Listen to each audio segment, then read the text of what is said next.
на Машуке сегодня ветер на всем белом свете.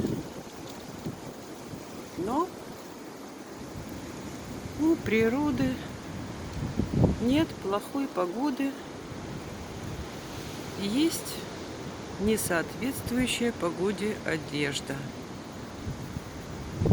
Поэтому ничто не мешает выйти и припасть к склонам Машука. А вон там, как красиво просматривается Биштау сквозь ветви древ с облетевшей листвой. В общем, очень романтично, но сильно ветрено.